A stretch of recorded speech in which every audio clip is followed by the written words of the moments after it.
and good evening. I'm Melisa Idris. Welcome to The Future is Female. This is the show where we find the extraordinary in every woman. I'm delighted to introduce my guest today, Irene Kwan. She is the CEO of TMC Fertility and Women's Specialist Centre. Irene, welcome to the show. It's good of you to join me. I'm so curious to know about your job. You lead a fertility centre, a women's specialist centre, where you work with so many couples through a journey of infertility. Maybe we can begin our conversation by you telling me a little bit about your work and how you came to be in the field of reproductive health and why you feel so passionately about it.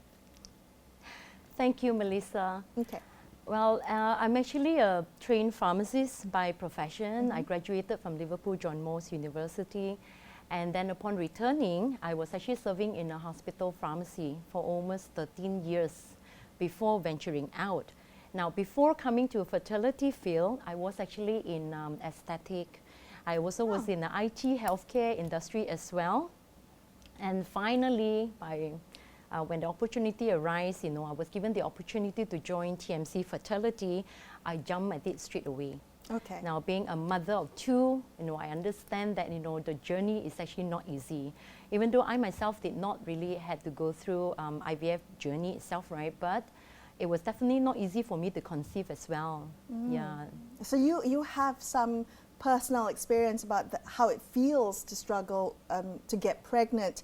Can we talk a little bit about what kind of fertility rates, or how common is infertility in Malaysia? Oh, it is pretty common now. Okay. At least 1 in 6 couples, right? 1 in 6? Yeah, 1 in 6. Actually, okay. And even worldwide as well. Okay. It's not just a national problem in Malaysia.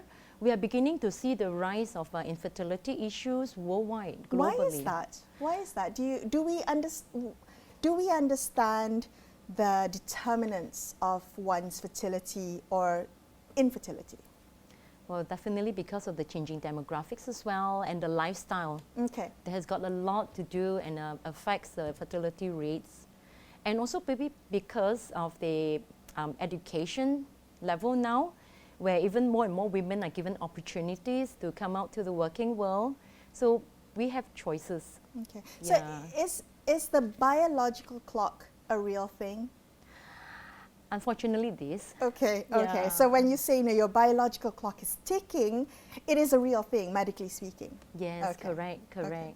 Tell me more about that, because again, women often think they have to choose one or the other, right? Choose, which do I prioritize? Do I want to prioritize my career? Do I want to prioritize focusing on not missing this window of opportunity I have for fertility? How do you talk or think through some of these concepts? Well, how do we, maybe I can start with defining what is actually infertility. Oh, yes, please. Yeah. So if a couple have already tried or unprotected intercourse for minimum 12 months, okay, and did not get pregnant, then they should actually consult a fertility specialist. But of course, this applied to couples who are younger. But if women 35 and above, but if they already tried at least 6 months of unprotected intercourse, then they should actually seek fertility screening already. Okay. So based on your experience, Irene, at what point do couples tend to go for fertility screening or get that diagnosis of infertility? Do couples go quickly? I mean, immediately after this 12 months or 6 months, depending on the age, or do they often wait for a long time? And if you're waiting for a long time, again, the biological clock is always against you, right? Yeah, correct. Unfortunately, probably it's also because of lack of education in this field as well. Most of the time, the couples will have tried a couple of years or many, many years, some even more than 10 years before they come to us to seek actually help. Okay. So we would also like to raise the education level or awareness among the public. One of the keys is to check as early as possible. Check for fertility screening. Okay. No, don't have to wait until they are ready to start parenthood. Right. They should start early. Okay. And actually for career-minded women, we still have a choice. That's when fertility preservation comes in the picture. So Okay. this is one of the options. I'm very curious to learn more about fertility preservation, but let me come back to the screening, fertility screening. So essentially what you're saying is that regardless of, you know, if you're ready or not to become a parent, you should at least know your fertility status. Is that what you're saying? Correct. Okay, Correct. okay. I think that's a level of literacy or health literacy that maybe we're not quite familiar with. It's always, we'll address the problem when something's wrong. So it's less preventative. Correct, correct. I'm so glad you brought up that point actually, because you know, a lot of people, they are not aware of that part. It could be because of the stigma that is associated with infertility. They do not want to find out because they are not ready to start parenthood yet, and that's why they delay even the screening. But we shouldn't.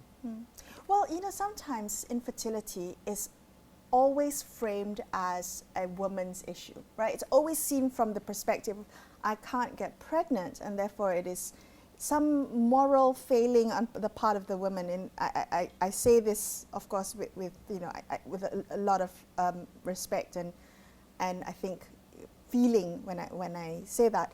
How is infertility different between a man and a woman? I mean, are the issues, the reproductive issues of fertility, how does it differ?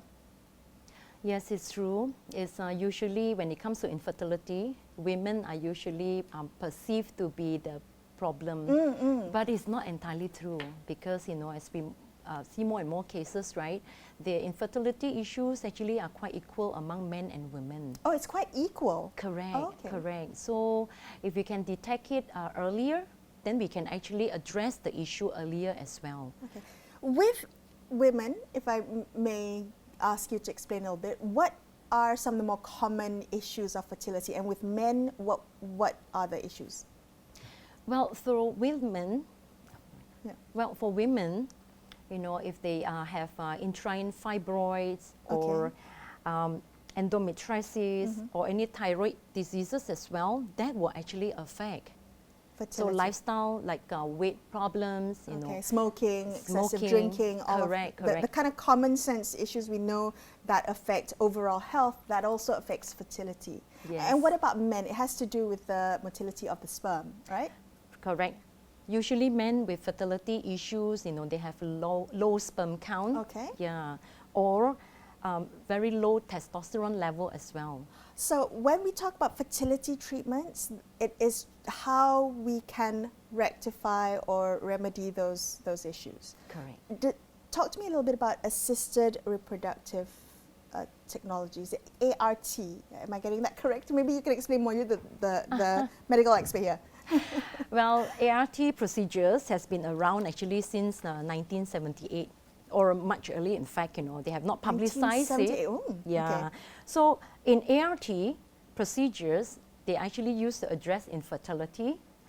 Well, common procedures include IUI, intrauterine insemination, or in vitro fertilization, which is commonly used as IVF. We're more aware of IVF, okay? Correct, correct. And also intracystoplasmic sperm injection is also part of it.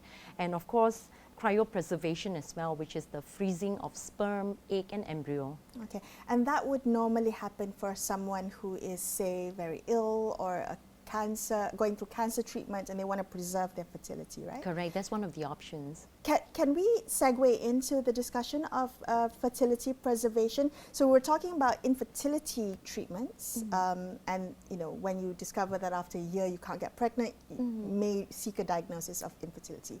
But what about fertility preservation? How does that, what does that encompass? And in your experience, are women and men coming to you more to seek fertility preservation?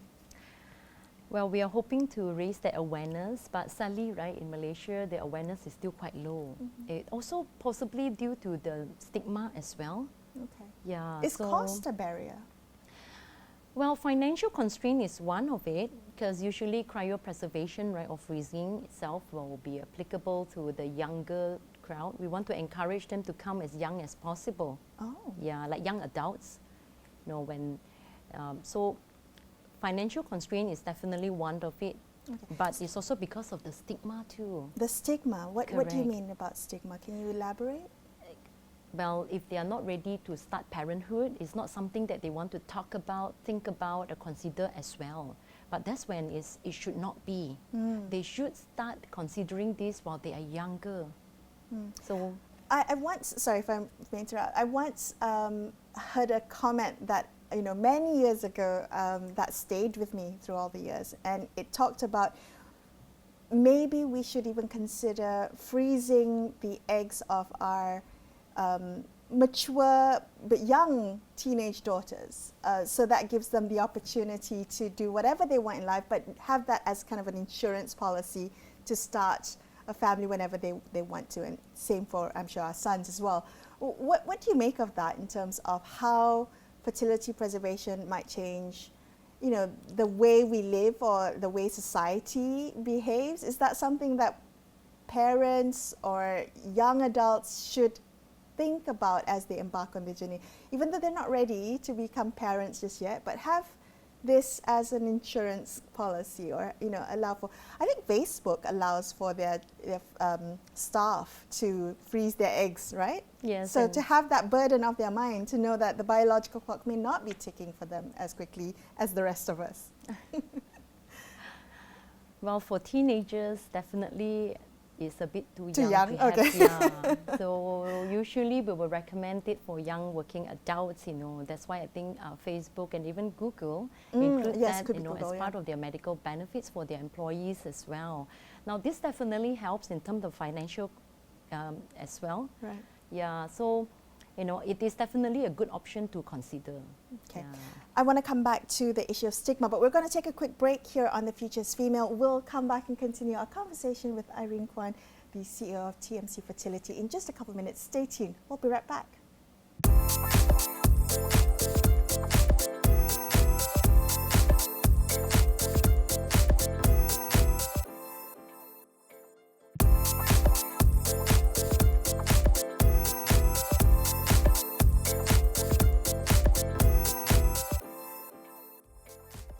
Hi, welcome back to The Future's Female. I'm Melisa Idris, and I'm chatting today to Irene Kwan. She is the CEO of TMC Fertility and Women's Specialist Centre.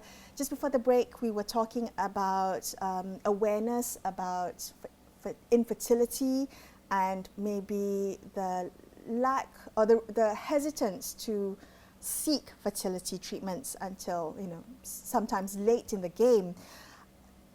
One of the reasons you pointed to is the stigma, right? And there seems to be a lot of shame and silence around issues of infertility.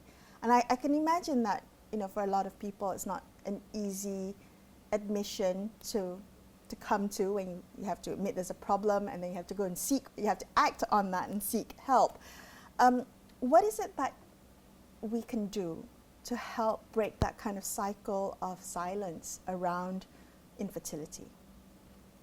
Well, first we can actually normalize the conversation first, you know, and then, you know, talk a bit more and educating the public more about infertility, because infertility is really not the end of the world. There is actually a solution or treatments towards it. And in fact, it is definitely an emotional journey. And that's why, you know, at TMC Fertility, we do provide, you know, even psychological and emotional support to our patients, you know, as they actually start and carry on the journey with us. And this part is very important. Well, why is it important? Because again, you know, sometimes not a lot of people seek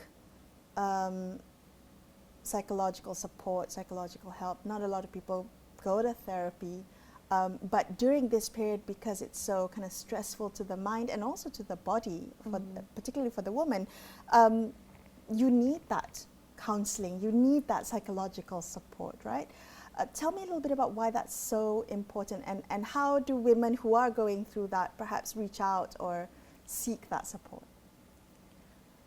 You know, perhaps one of it is to, you know, join a support group in terms of that they can discuss with the peers, you know, having the same issues. You know, there's also one way to normalize the issue as well, and then they know that they are not alone in this journey.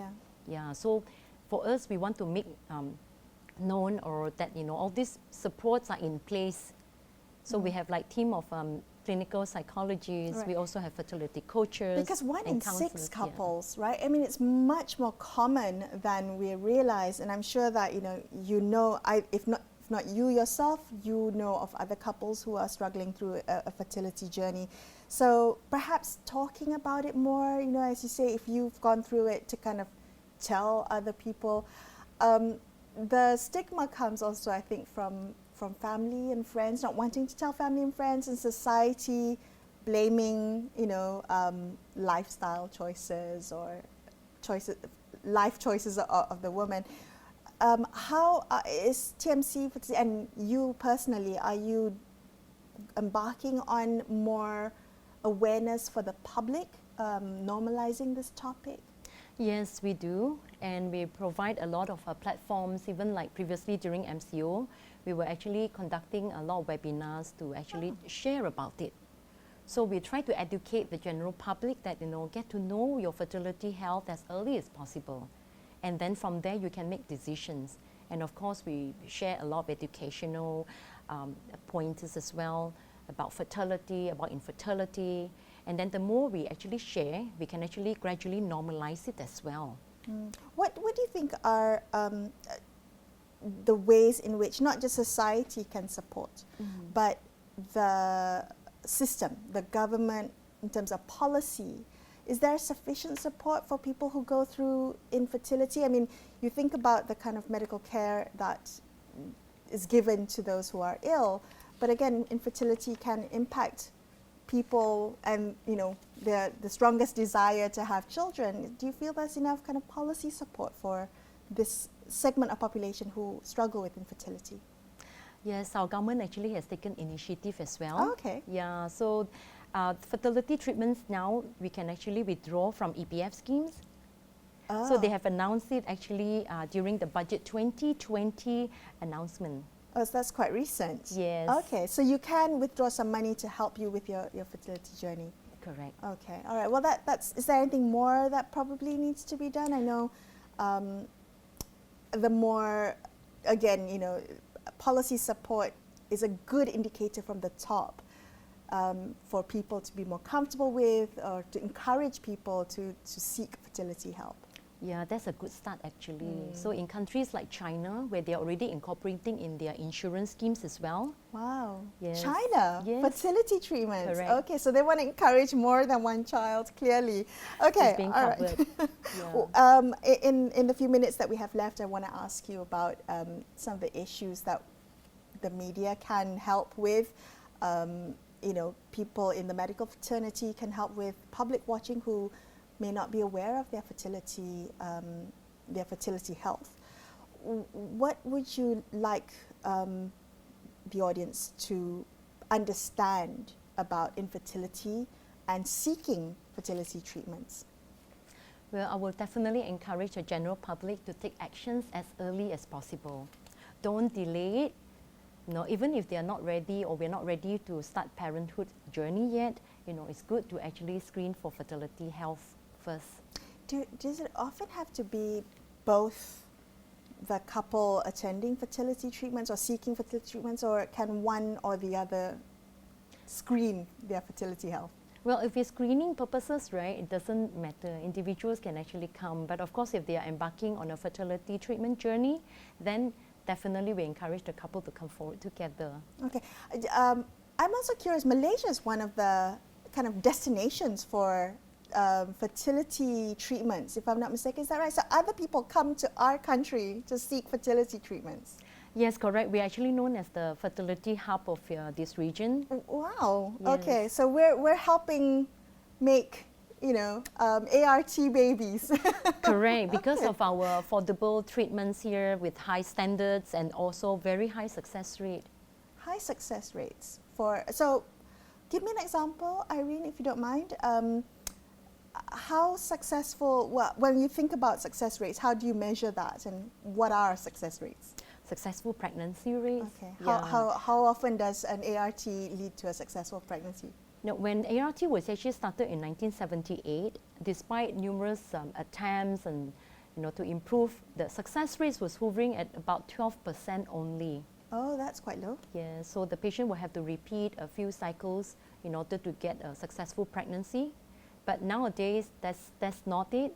So at TMC Fertility, we are achieving at 65%, Wow. which is comparable to actually worldwide standards. What does that feel like to hold a baby that you've helped the parents to along the fertility journey? Has there been many babies that have come your way? Yes, definitely. And it's very, very memorable because we are part of the journey to actually assist them in making their dreams come true. I'm sure that it must be very fulfilling. I want to thank you so much, Irene, for joining me on the show today, sharing a little bit about your work, but also normalizing this conversation about infertility and, you know, taking away some of the shame and the stigma around it, that it's okay to talk about and okay to seek screening and to seek help.